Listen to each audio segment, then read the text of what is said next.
Today, I want to talk about prediction markets and the Trump administration. And the reason why is because recently the Trump administration has come out in full force of blocking any sort of regulation of prediction markets. And this is very troubling because if you have not watched any of my other coverage on this, prediction markets are essentially gambling on sports, except at a much more troubling level. And the reason why is because you can make bets on almost literally anything, no matter how minute. And the issue with that is that it introduces a lot of very perverse incentives that lead to the most dystopian future possible. So what I'm going to do is I'm going to take a look at a video that basically outlines what the Trump administration's line is and what their motivations are, as well as my thoughts on what's going on with this and why it's so troubling. Hi there, pardon the interruption. I just wanted to make a real quick ask that if you are watching my content and you appreciate it, if you could please drop me a subscription. As you can see, through the life of my channel, 95% of the people that watch my content are not subscribed.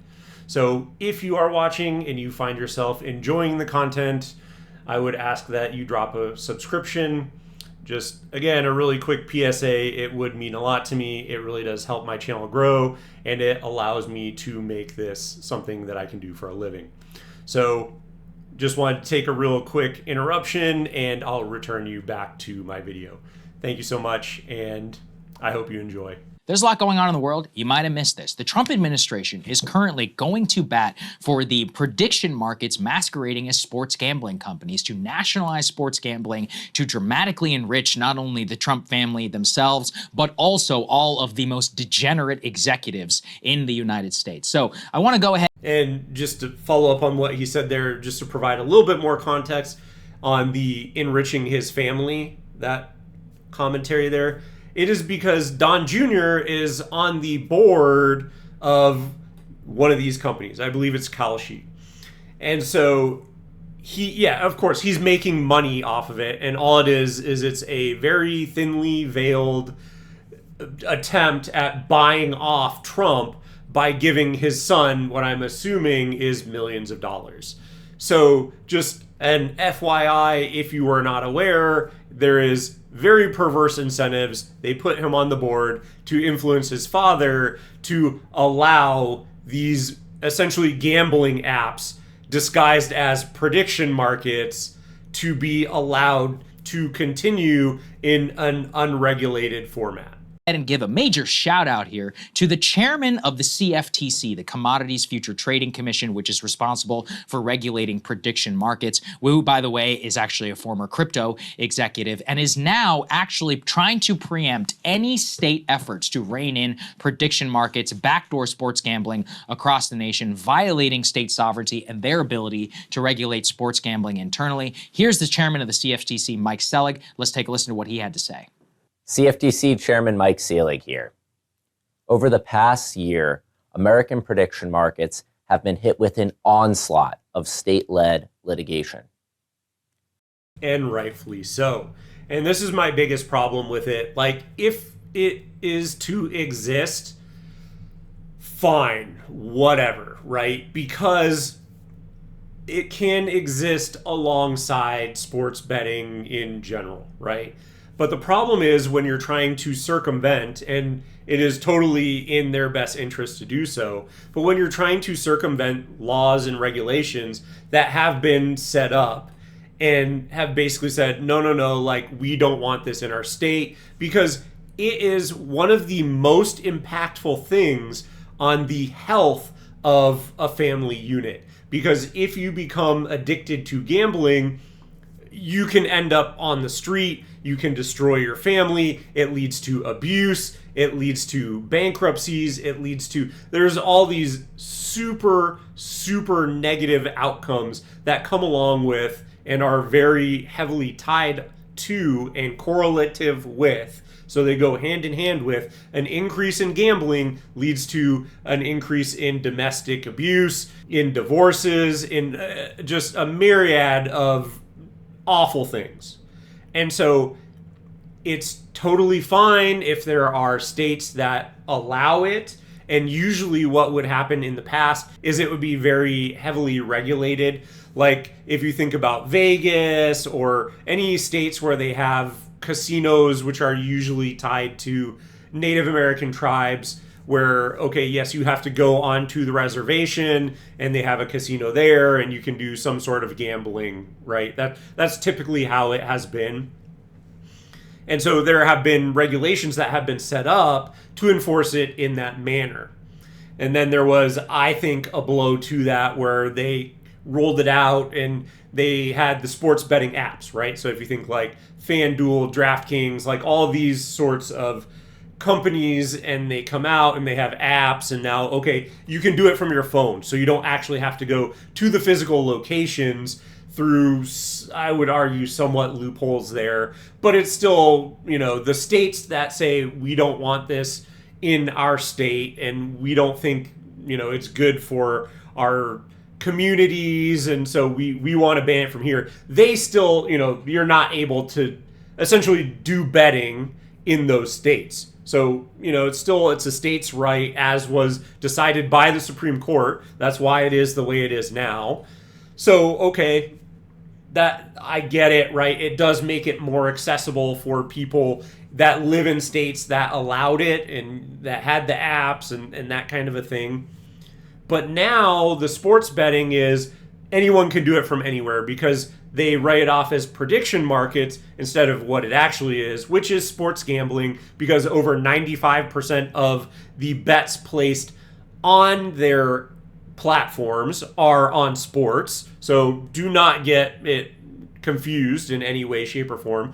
It is sports betting, just under a different name. And then because it's a workaround and it's not a gambling app, supposedly, well, then they can circumvent any of the bans and regulations that say, no, you have to go to a casino, or no, it's not allowed in the state at all. And so it casts a much wider net, which is why they are so interested in, basically the commentary being said here, which is we're under attack and we need to protect the rights of these prediction markets, because they want everyone gambling. They want as many people doing it as possible, and they want to circumvent any rules and regulations that have been set up by certain states that don't think it's in their community's best interest to allow this sort of degenerate behavior. And so they ban it, but then now there's a workaround. And so, yes, now it is under attack, and rightfully so. It should be, as I outlined, it is sports gambling. Whether they want to admit to it or not, that is the primary amount of transactions and speculations that are happening on their platforms. So when they are saying that, oh, these prediction markets are, it's something completely different from gambling, it absolutely is not. In response, the CFTC has today filed a friend of the court brief to defend its exclusive jurisdiction over these derivative markets. Today, the CFTC is taking an important step to ensure that these markets have a place here in America and have the integrity and resilience and vibrancy that our derivatives markets deserve. To those who seek to challenge our authority in this space, let me be clear. We will see you in court. So what he is saying there is that states do not have the right to regulate sports gambling, which goes directly against the Supreme Court decision. Now, let me also explain, because if you listen to that, you're like, oh, well, he's talking about derivative markets and financial markets. No, that's not what this is about, literally at all. And I'll get to that here in a second. Let's put up here Governor Spencer Cox of Utah's response. He says, Mike, I appreciate you attempting this with a straight face, but I don't remember the CFTC having authority over the derivative market of LeBron James rebounds. These prediction markets you are breathlessly defending are gambling, pure and simple. They are destroying the lives of families and countless Americans, especially young men. They have no place in Utah. Let me be clear, I will use every resource within my disposal as governor of the sovereign state of Utah and under the Constitution of the United States to beat you in court. So that is a Republican. Exactly. That is the exact point. And the thing that is the most concerning to me about it is, as I kind of outlined in my initial diatribe, it's not even that it exists within the state. Number one, yes, it is very concerning that it is circumventing the rules that Governor Cox in this example, but so many states have put into place where, yeah, this is just not really acceptable. And this is not something, because there are a lot of maladies.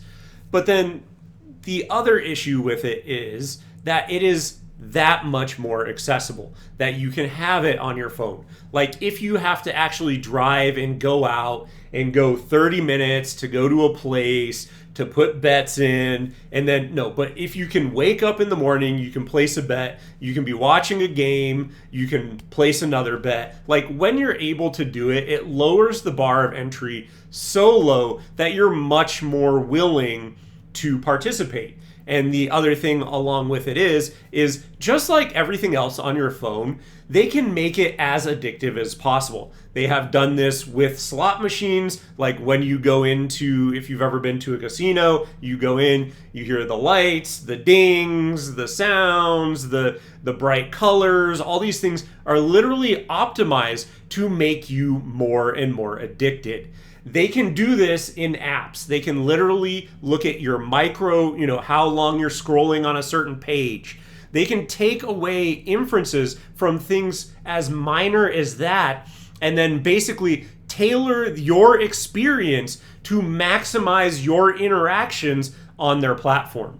And so when they are basically hacking your reward systems in such a manner, just think about it in like social media, right? How many people just cannot help themselves and doom scroll on there? Now imagine all those things applied to gambling, right? So it's not just, we're going to the casino, we're placing a bet on the game. No. It's the most minor things. And again, they are able to customize that experience to exploit all of your reward systems. And so the things that they can do with these apps and how easy it is for you to access it and how using these platforms is, in my opinion, an act of desperation where nothing is affordable and it's like trying to play the lottery and you go, maybe it'll pay off. Maybe I'll win and I'll be set for life and I won't have to work. That's not the reality. Everyone loses on these platforms.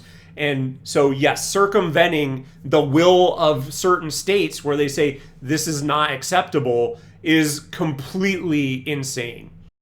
Governor. And this very much, Crystal, resembles what happened with AI. You have these companies, you have Kalshi, you have Polymarket, now you have DraftKings, FanDuel, all of the gambling companies rushing to get into the prediction market space. And let me explain this very clearly. Sports gambling, as you all know, which I am massively against, the FanDuels and the DraftKings, they are more tightly regulated than these prediction markets. What the prediction markets are arguing is that because they are explicitly not gambling, that they are legalized in all 50 states. And as we have also seen, go take a look at DraftKings stock and FanDuel stock, they're down 40, 50%. The reason why is they're bleeding money to these prediction markets. Vegas actually handled way less money for the Super Bowl this year than they did the year before. Why?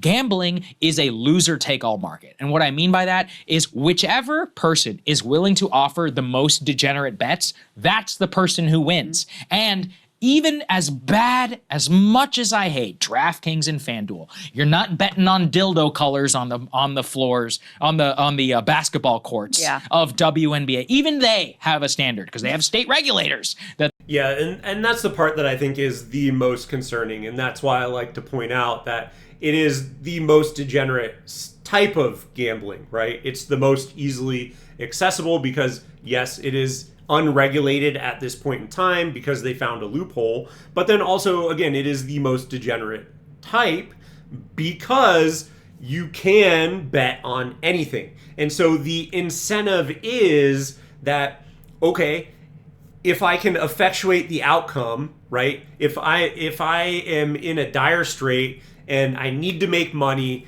and there's a bet on, okay, it's going to be what color, to the exact point here, what color is the dildo that's going to be thrown out onto the WNBA court. And you can go, hey, guess what? It's the Aces, and I can go to the Aces game. It's in my town, and I can throw out a unicorn, whatever, like multicolored dildo that has a 0.01% chance of winning. And because I knew and I effectuated it and I threw it out on the court, well, then I can put in, $100, $1,000, whatever it is, and see a massive return on it. And that is what is exactly messed up about this, is that, again, it incentivizes you, directly incentivizes you to go out and take an action on something where you can effectuate, you can have an effect on the outcome that you have put your money on. And so when you see that, that's why you saw this completely unserious in the last season of WNBA games where there were dildos constantly thrown out on the court, because it turned into a joke, a complete game. And do you think that actually made any of the players feel good about like the seriousness of their league at all? No, people were only watching it because they wanted to see what color the dildo was, to see if they hit their bet on Kalshi or Polymarket or whatever. And so that's why I just say, spare me. Like, it's a complete joke. That's why it's the most degenerate. And that's just one example. That can happen in anything.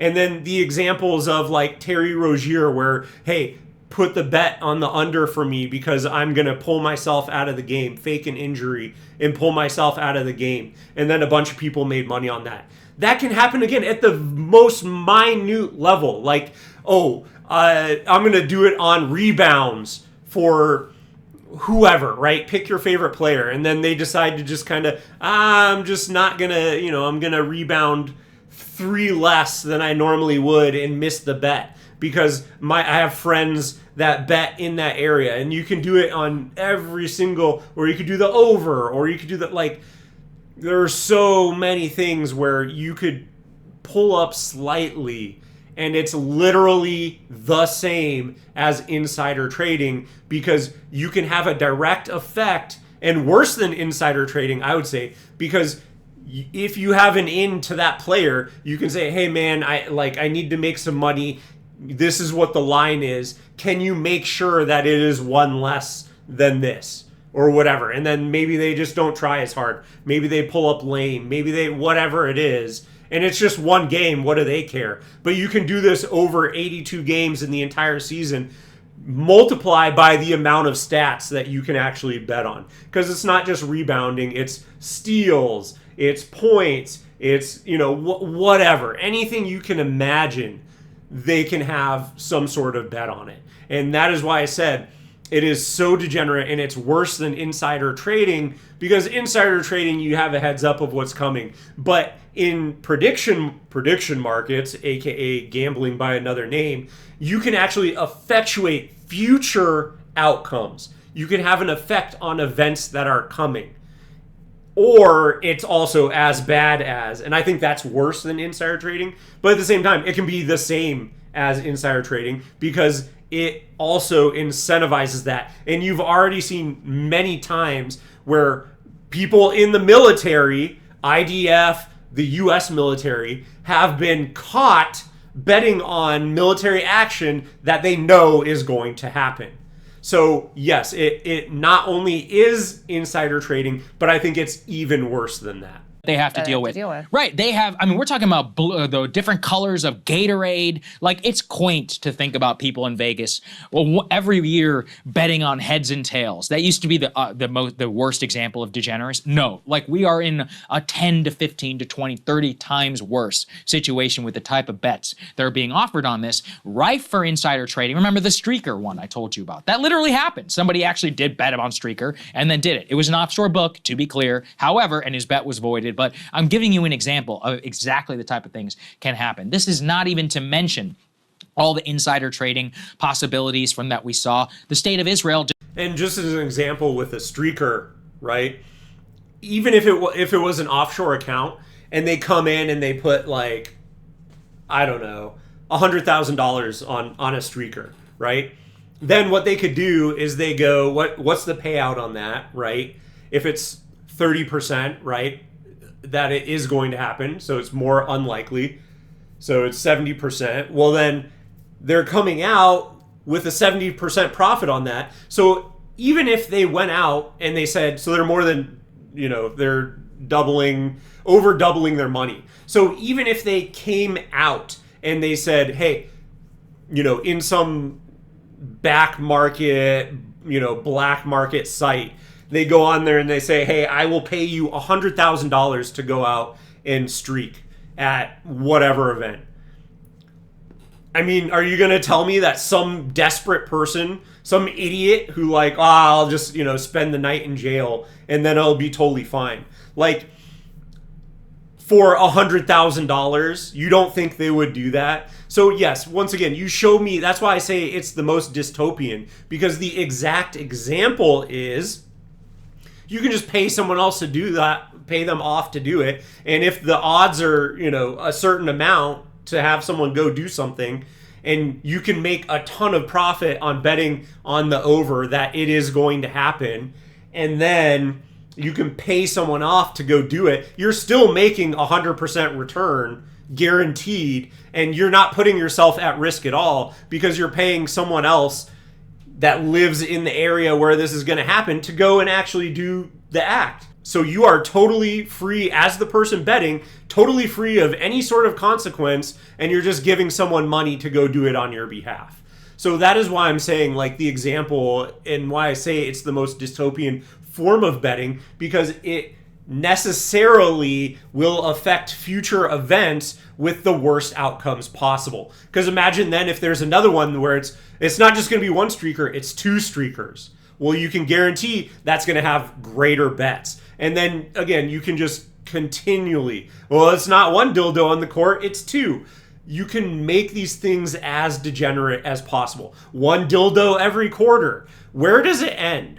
And that's why it is so disturbing to me, and why allowing people to bet on such minor things is, again, the most dystopian future possible. Just indicted multiple people who were in the military and arrested them for betting on operations that they knew was going to happen. You cannot allow bets, life and death. Very recently, there was a market on whether a space booster was going to fail. And they were like, wow, it's really cool to bet on stuff which could literally result in the deaths of the crew that are involved. And they're like, well, to be clear, it's just about a mechanical failure. It's like, yeah, mechanical failure that could literally lead to the death. What do you think is going to happen in the event of that mechanical failure? Right. It's like, I'm just betting on whether Apollo 13 is going to take off or not, guys, right? It's like, come on. Well, this is the nonsense. And that's exactly the end state of it, is that if someone wants to bet, again, it depends on what the odds are, but if someone wants to bet and, hey, guess what? The odds are super high. I can cash out $1 million on a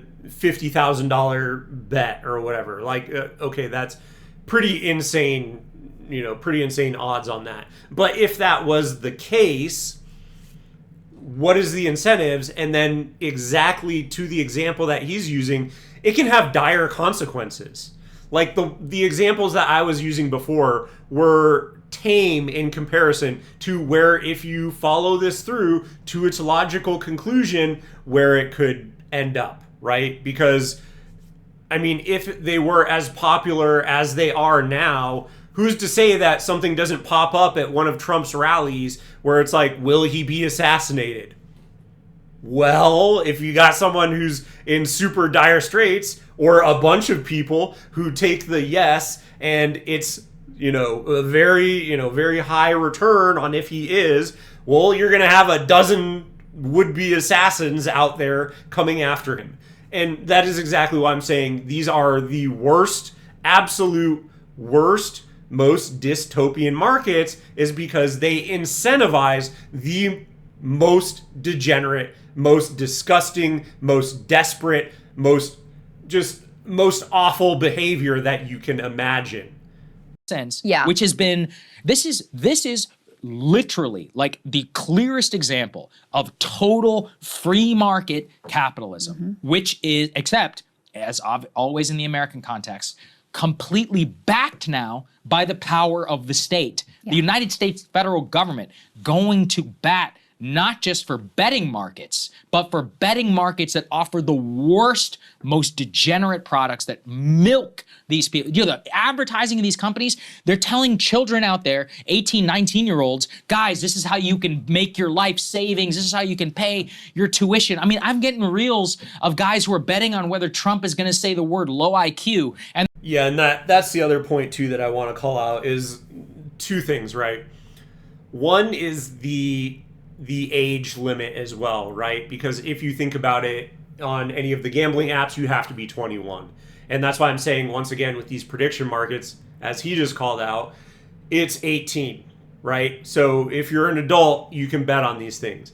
And so, again, casting the widest net possible. That's why they do not want these things regulated, is because that allows, while your brain is still forming, like you're not that intelligent yet, and you're not making the best decisions. So while your brain is still forming, they're able to capture you for 3 additional years, where the false narrative is sold to you that, oh yeah, you can just make a bet, you can hit big, and then you're set for life, you're living the jet set lifestyle, and it's just completely disgusting. So that is point one, is that yes, it's also concerning because you have an additional 3 years where your brain is not fully formed and they're going after these people. And that is why it is so concerning that they're able to skirt these laws that are set up for a reason. And then the other thing I wanted to call out was, if you think about like Angel Reese, right? And this is just because what he just said, what Sagar just said reminded me of it. But yeah, I would see, while the WNBA season was in progress, while it was going on, yeah, I would see something similar, but what it was literally betting. I think they started out with $10,000, and then they bet it all on if Angel Reese would miss her first shot of the game. And they did it over and over and over again, and I think they got up to like $100,000. Like, I think it was like $110,000 or something like that. And it's like two things about that. Number one, it is showing that, okay, they're making money on it. So it is glamorizing gambling, essentially, and sports betting, because, again, 95% of the bets on these prediction markets are sports betting. So, number one, it's glamorizing it for people who are too stupid to realize that, like, oh, yeah, they probably were given the $10,000 as a, you know, hey, here's money for a sponsorship, and like we're giving you probably way more money than that anyway, but like here's $10,000. So it really doesn't matter if they win or lose. They don't care. There's really no money. You know, there's no skin off their back if they lose it all, because it was literally just given to them as a promotion. So like that's number one. But then number two is then, again, it makes a joke, it makes a mockery out of the WNBA. And regardless what you think about it, like, these athletes should not be demeaned to the level of like the only reason people are watching your sport. Like, they should cultivate a viewership based on people who are actually interested in the sport. And so by demeaning the sport and making a mockery out of it, like, I don't even know why you would want to be a female athlete in that league, in the WNBA, to begin with now, because you're literally just mocked the whole time. And it seems like, to me, is like, okay, well, there's literally two reasons to go into it. Is like, okay, you're a giant meme and you're making money off of it that way, and maybe you become some sort of influencer or whatever. Like, you get some sort of flimsy influencer meme status where you'll be quickly forgotten when the next trend pops up. But then secondarily, it's to basically stand up an OnlyFans following. Like, they're not fully in it, but like, there have been, they joke around about it, and they make, they've flirted with it, and it seems like that's going to be probably fully allowed. Like, again, if you follow it to its logical conclusion, and like what are we doing? Is this really the society that we want to live in? Is basically women are viewed as nothing other than memes and commoditized for sexual reasons? Like, what are we doing here? This is insane and completely, it just is infuriating to me. And it is enabled by these prediction markets and just how completely degenerate. That's why I said it literally is the worst of all worlds, and it incentivizes the worst behavior. And they're watching, an entire week's worth of news and then cheering and popping champagne whenever he finally says it for a 500-to-1 payout. Like, this is insanity, like absolute insanity. And it's being backed by the government because these people are making money hand over fist. It's disgusting. This is gambling pure and simple. Yeah. Well, the gaslighting, put D4 up on the screen of like, this is a derivatives market where Americans can hedge their risk against changing weather or no. This is sports betting, okay? I mean, the estimate here is that 90% of Kalshi's bets are on our sports. Like that's primarily what these things are used for. And the thing I would say about that is that it's only that high because of all the speculation on war. And so everyone thinks it's going to happen. So there's probably way more transactions being done in that space. And football season has just ended. So it has died down relatively now. But yeah, make no mistake. It's over 90%. It's like 95+% that is typically bet on sports. And so if you were to average it over the year, it's way more sports than it is anything else. But because of all the speculation on is there going to be war in Iran, it has, there's been a bit more movement in that betting market, probably because of a lot of insider trading. But yes, also, by the way, it is not, again, this is just a farce that's used for literally anything other than sports betting and a way to circumvent any of the rules and regulations and laws therein.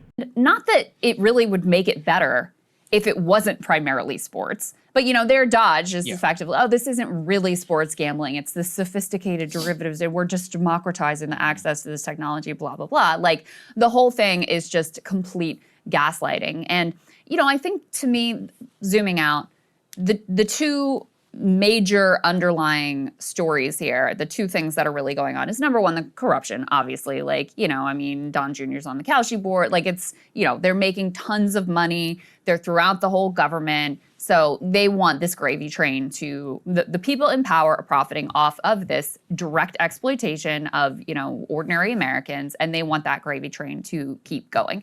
We are at the stage in capitalism where like the level of just predatory behavior is completely brazen and completely overt. But I think the other thing that is going on here is... That's an important thing to touch on as well, because that is why I have said, you have to regulate these things, because the problem is our entire country, it has moved away from doing actually anything. I mean, I guess that's a little bit of an overstatement. I was going to say it basically has moved away from doing anything innovative with any sort of product.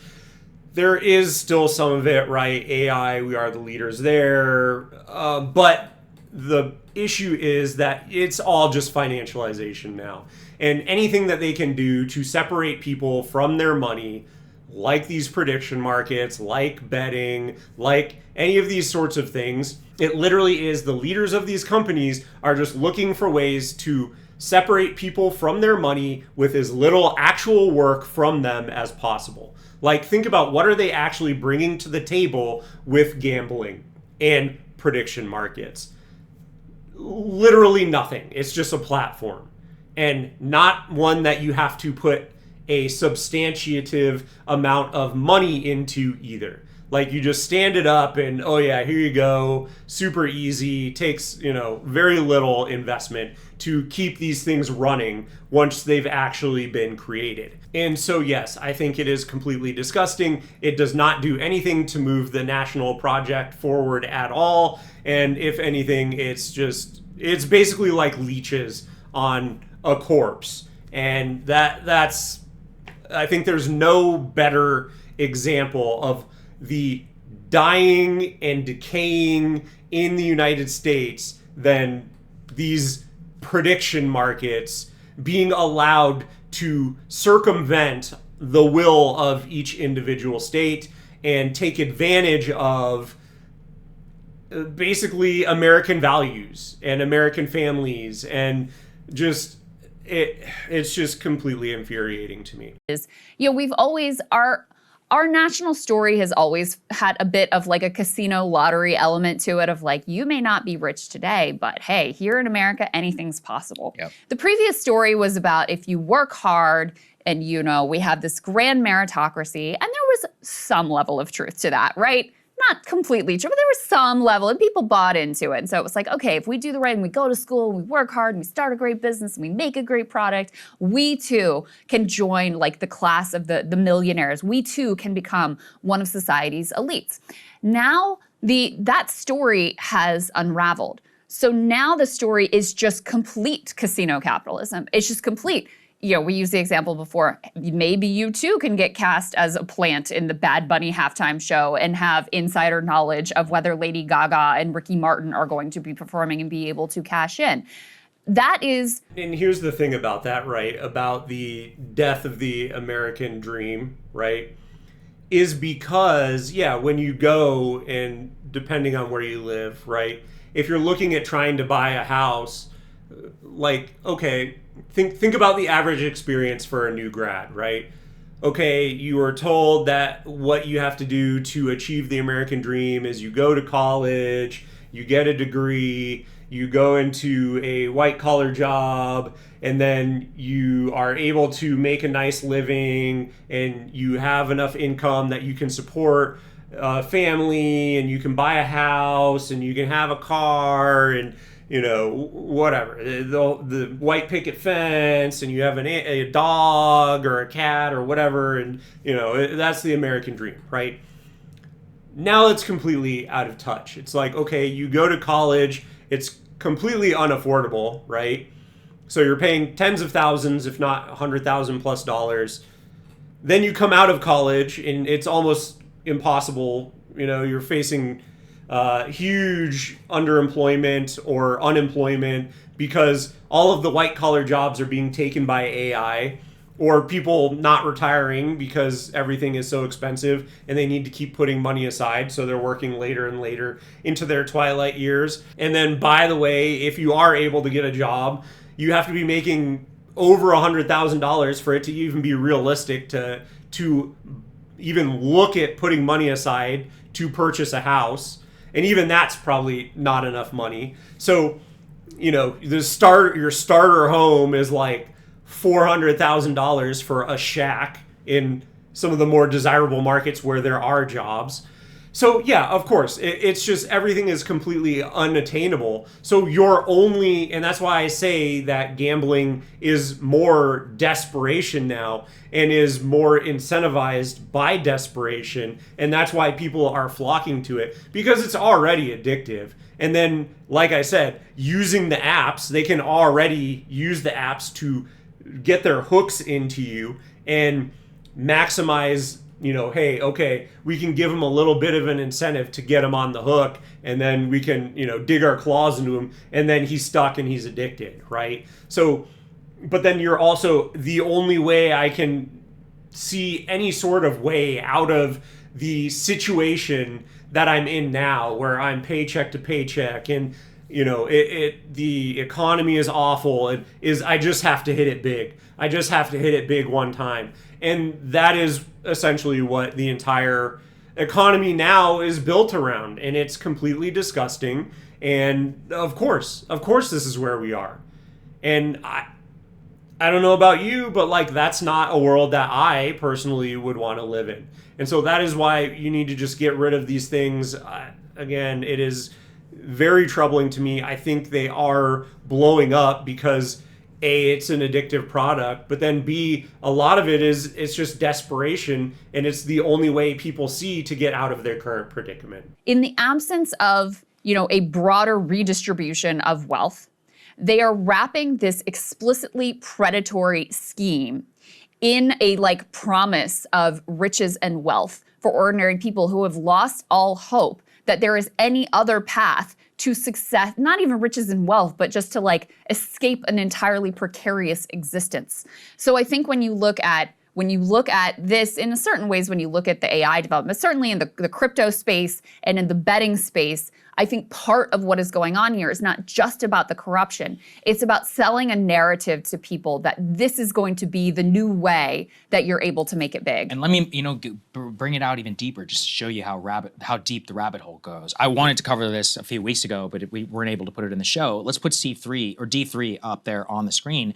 The CFTC, before this announcement, literally just a week before, announced the Innovation Advisory Committee. Let me name you some of the people who are on there. The CEO of Coinbase, the CEO of Polymarket, the CEO of Ripple, the CEO of FanDuel, the CEO of Kalshi, the CEO of Crypto.com, the CEO of DraftKings, the CEO of Blockchain, the CEO of Kraken, Gemini, Solana Labs, Robinhood. I mean, I just named some of the worst companies in the United States. Like, these are the people who are getting phenomenally rich, basically making gambling as widely available to the American public as they can, using... Exactly. I mean, if you look at this list, this is very disgusting. And then they're supposedly seen to be advisory committee members, so they're going to be steering the regulation. So when you're seeing that kind of a thing, I mean, how can you think anything positive will come from these appointments?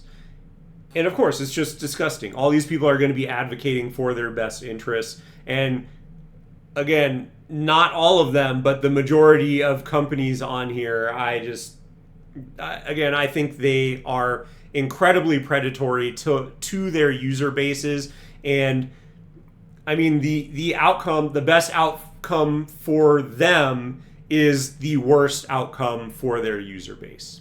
And buying, in some cases, the power of the federal government to basically enable their ability to legalize gambling across the nation. I never even thought I would be in the business of defending the DraftKings and the FanDuels, but really, this is about state sovereignty. I massively oppose sports gambling. I think we should make it completely illegal at the online level. If people want to have gambling in their states, they should have to go to a casino, and it should be very tightly regulated in terms of the number of bets to make sure that you can't do prop bets for insider trading and all of that, etc. But at a sovereign level, from what the Supreme Court said, it's up to the states. You cannot allow the CFTC. And he kind of glassed over it there. But that is exactly the issue, is that, yeah, when you can bet on such minute things, that is where you're going to see way more endemic insider trading. And like I said, getting people to take actions to effectuate outcomes so that they win their bets. And that's why this stuff was regulated against in gambling markets, is because they already went through this. There's a reason all these rules and regulations exist around gambling, is because when you can go down into the most minute things, they've already figured this out. They already know that it screws over and, again, leads to the worst outcomes possible. And so why we need to go through this whole horse and pony show again, where we have to rediscover why it was such a bad idea to allow people to bet on the most minute statistics and outcomes. Again, it just, I don't know. That's why it is so frustrating and so ridiculous that this is even allowed to happen. I mean, I get it, right? Because as I have said multiple times, Donald Trump is just for sale. So, like, okay, whatever, I guess that's where we are. But we should all be outraged about this, and we should not allow... Again, the rules were put in place for a reason. And the federal government to just say, hey, California, they had a whole referendum on this. They rejected it. They said, nope, we're not going to do it. We're going to keep it in the tribal casinos. Texas, same thing.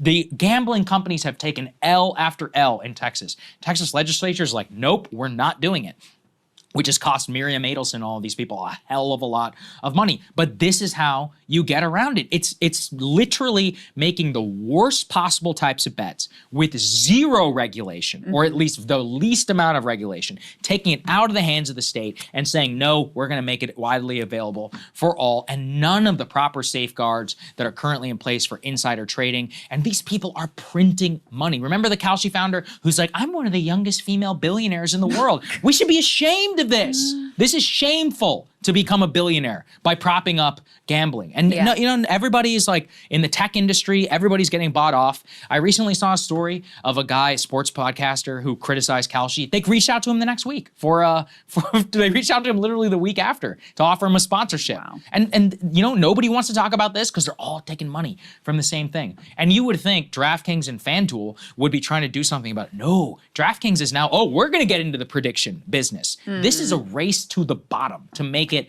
as completely unregulated, open for insider trading, open for corruption as possible. But because they're all making so much money, milking all of these people, regular sports fans, people who are, losing hope at the bottom level of society, like we are turning everyday Americans, especially young men, into the same guys that you see at the gas station doing scratch-off tickets. That's what we're doing for a whole nation. And it's like... or, by the way, if you have ever went to Vegas and, you walk through the casino floor at, 5 a.m., if you're getting out from a late night or whatever, you walk through there and you see the people who, are just grotesque. They're there with their giant big gulp. They're sitting at their machine. They're just feeding money into it. They're playing it over and over. They smell like they haven't showered in a month. They're probably, soiling themselves because they're so attached to their machine and it's going to pay them out. And so they can't leave. They have to stay there and play it because the moment that they leave, the next person's going to get the jackpot and they're just one click away from winning. If you have seen any of these people, that's literally what we're incentivizing, but for everyone. And you can do that from your own home. Again, the biggest problem is that you can do it from your own home. Because at least when you have to go somewhere, you have some sort of barrier to entry, the lowest level of at least I have to get up and travel to a physical location. But now we're completely removing that. And that's exactly it. And if you have not been to Vegas and you have not experienced these people for yourself, it is absolutely disgusting, and that's where we're headed, I think. But that's for everyone. Everyone gets to experience this everywhere. And if you don't think that's a sign of a society in decline and a great way to destroy whatever little amount of dignity and hope that your society has left, well, good luck to you. I don't know what to tell you. I mean, again, this is going to lead to the worst outcomes, and I think will be the final nail in our coffin if it is allowed to continue to perpetuate. Nobody wants to stand up for it. Luckily, at least some are. Let me put D5 up here on the screen. I want to give credit to Elizabeth Warren. She says Trump's CFTC is trying to strip states' authority to regulate gambling within their borders, protect Americans from getting ripped off. The CFTC should focus on ensuring our derivatives markets don't blow up the economy again, not helping corrupt political insiders cash in. Excellent. Well said. And then finally, D6, just if you're wondering. And if you were wondering what she was saying there, basically, yes, the 08-09 housing crisis was caused because of speculation and derivatives markets. So if you think about the last, great recession that we had outside of, COVID kind of destroying the economy, was the 08-09. And so, it looks like we're on track for it again, but even worse because now every single person in the United States can participate. And I think it will lead to the absolute worst outcomes. Where this is all coming from. Don't forget that Donald Trump's own Truth Social company was supposed to launch a Polymarket competitor. And Donald Trump Jr. himself is literally a strategic advisor to both Kalshi and to Polymarket, who are currently on the CFTC advisory committee and who the new CFTC chairman is working on their behalf. Wow. And so the only positive thing that I can tell you coming out of this is, put money into those companies. Because I guarantee you, as long as Donald Trump and co. have any sort of tie to these sorts of platforms and this market in general, of course it's not going to be regulated. Like, and that's the thing that's so disgusting. The only hope that I have is that there are people that are in charge of certain states, right, like Governor Cox and others who are probably going to be fighting pretty hard against this. But as long as Donald Trump is in charge and the president and his family is deeply tied into this market, I mean, what other conclusion do you think they're going to actually come to?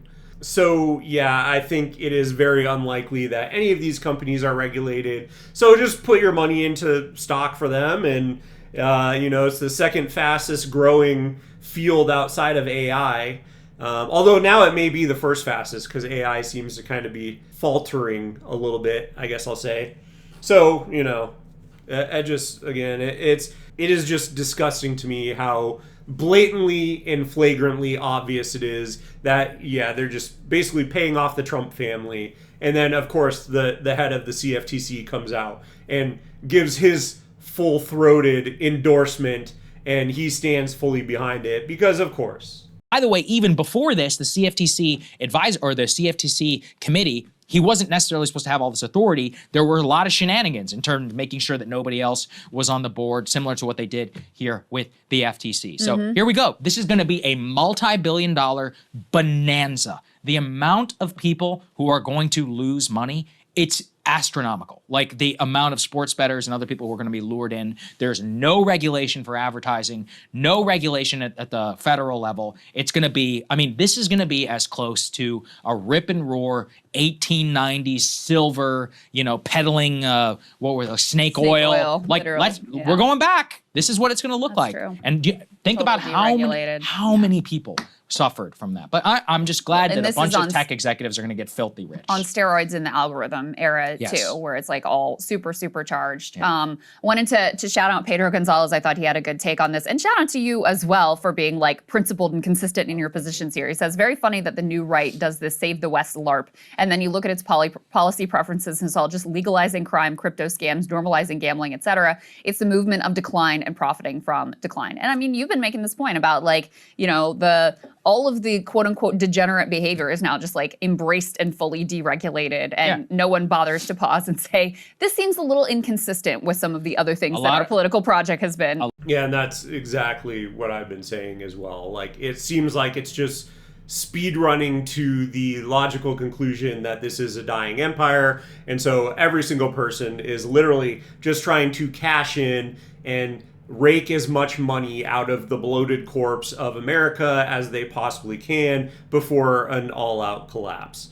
And, I don't like to say stuff like that and make it seem like I am doomer about it, but that seems to be, there's literally no other conclusion for what is going on than exactly that. Because, there's absolutely no regulation. No one seems to care. They're just allowing all of these, the financialization of everything, private equity to take over every single thing. There's just something that came out, one of the stories that I had to boot in favor of some other stuff, but private equity going into New Mexico to try and take over their electricity. And if you don't think that they're going to sell out and then ramp up rates, and because in most instances, you don't have a second choice for electricity, which is why these companies are so heavily regulated. But if you don't think now private equity is going to be in it and then try and ramp up costs as high as possible, because it is a non-negotiable good, a non-negotiable cost,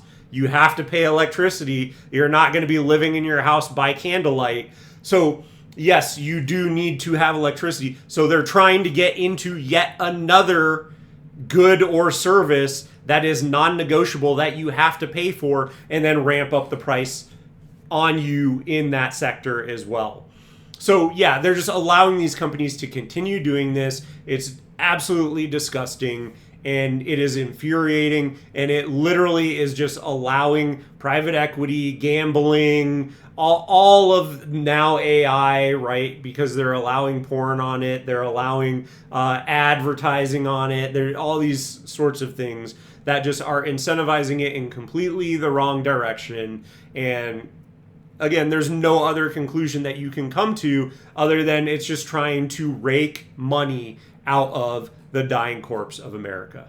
A lot of right-wingers were so mad at me yesterday for tweeting this, and I said that Trump is now the most pro-vice president in American history. In a single year, he is trying to deregulate and legalize gambling in all 50 states. He is rescheduling marijuana to enrich his rich drug-peddling donors, and is now pressuring banks to maintain access for OnlyFans models. So, I mean, there you go. I mean, what else? You have the most pro-porn, pro-weed, pro-gambling president in American history. Congratulations. Well, when you put it that way, yeah, the like I said, the actions that they're taking, like, he's completely for sale. It's just unarguable at this point. Like, you look at all the pardons that he's done, you look at it, completely flies in the face of American First. Like, if I was doing my own policy, like if I was Donald Trump, or I was the president of the United States, and I was trying to, hey, what am I going to do that will help the average American the most and give them a leg up and incentivize the best things for families, for households, for the average American. This is literally the opposite of that. Like, I would do the opposite of everything that Donald Trump is doing right now. And so it's funny to me that he comes out with all these proclamations of things that he wants to do and he's planning to do to try and help the average American. But that's all just empty promises, because everything he's doing is the exact opposite of that. For many of us who, at the very least, thought look, I knew the crypto thing was going to be a bonanza and whatever. Like, that's bad, but it's kind of separate to gambling. Like, this is the most predatory industry with the highest suicide rate. Mm-hmm. I mean, 1/3 of American young men have an open gambling account. The amount of addiction, if you talk to the gambling hotlines and others, it is horrible. And for those of you who think like, oh, I don't gamble, so it doesn't affect me, when a state legalizes gambling, the aggregate amount of credit goes down. It actually affects everybody. The amount of domestic violence, it goes up. The public resources are going to have to be dedicated to dealing with this. It's going to be like the cocaine crisis in the 1890s, when all of a sudden we just had junkies everywhere and we didn't know what to do. It's going to be very similar. And that's the exact point that I made for the economy. That's the exact point that I made for anything where it's like, oh yeah, I don't participate. And it's like, well, crimes of desperation still happen. So yes, you may not be affected in that you're not on the app gambling, but what will happen is that, yeah, there's going to be people out on the street that are doing, and maybe not even on the street, but like, okay, well, my rent is coming up and I have no more money because I spent it all on gambling. So now I have to go out and rob someone so that I can basically commit theft, steal from them, and then sell whatever goods they have or take whatever money they have by force. And so, like, is that really, is that what you want to incentivize? Is that outcome? Like, do you want to get mugged? Do you want, like, that's where this goes. There's a reason why it was so heavily regulated, is because, yeah, this does not end up in a good place. And so you may think that, oh yeah, it's not going to affect me. No. There is a bleed over effect where others' desperation will affect you. And again, that is just incredibly troubling to me, right? Because I'm in the camp of like, yeah, this isn't, I don't care. I don't think I have ever gambled on the outcome of any sporting event aside from like, squares or something stupid like that, like not really gambling. So yeah, I have never gambled. I have no interest in gambling. I really do not care. But I'm still very concerned that now anyone can do it. Because exactly to that point is, yeah, if I get mugged,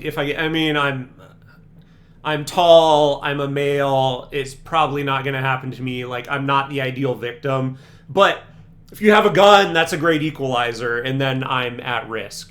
And so do I want to have to carry a gun around with me everywhere that I go? Because I'm afraid that now, because gambling is allowed everywhere, just some, person who is completely addicted and is at the end of their rope and is going to be evicted if, they don't come up with some money real quick. and they just happen, they go basically mug me while I'm going to the grocery store at night for, whatever. Like, again, it is a very, very, very concerning, set of outcomes and eventual end game that we will find ourselves in, that this is all incentivizing. Go to Vegas and you see the bums that are on the street begging for $1 so they can get some food. That's going to be the whole nation, and it's the audacity sick. to pretend you're pro-family while, nothing will blow up a life. deregulating Nothing this will market. blow your life up like a gambling addiction. I can tell you story after story, lawsuit after lawsuit after lawsuit. People who never placed a bet to fully bankrupt, divorce, and on the verge of suicide in the span of 2 or 3 years, gambling away their kids' Christmas presents, life savings, 529 accounts, and these people will take your money all day long. And now it's going to be even less regulated. And it's young men who will suffer the most, who are the most, easily sort of like have the psychology that's the most easily exploited by this stuff, and are overwhelmingly the largest percentage of the bettors. So bad. All right, and that was basically what I want to talk about. It is very concerning, like I said, the fact that, and I know I've covered it quite a few times now, but yeah, these prediction markets, they just continue to devolve, and you think there's maybe some hope that there will be regulation, but then the CFTC goes fully to bat for them and says, we're going to basically pursue lawfare against anyone who's trying to regulate these markets. And again, that's CFTC, so that's from the Trump administration. Donald Trump Jr. on the board of Kalshi and Polymarket, so basically getting paid off and maybe funneling some of that to family members who may be or may not be in charge of the United States. Again, just completely dystopian. I said, bet, if you're going to bet, if you want to have any positive takeaway, is probably, put money in the stock market into these companies, try and take advantage of the fact that they're probably absolutely not going to be regulated because of Donald Trump and his administration. Try and profit that way. But then the other piece of advice is do not participate in actually gambling on these sites, because especially the betting ones, but even these ones now, since they are getting into parlays and all this kind of stuff, you never come out the winner, because the house is always taking a share, and in a long enough timeline, you're always driven to zero. So please do not participate, do not bet, do not create an account. Again, if you want to make any sort of money off of these companies, it's investing in them, because Trump will not regulate them. But if you like the video, give it a thumbs up. And if you have made it this far, thank you so much for watching, and I will see you in the next one.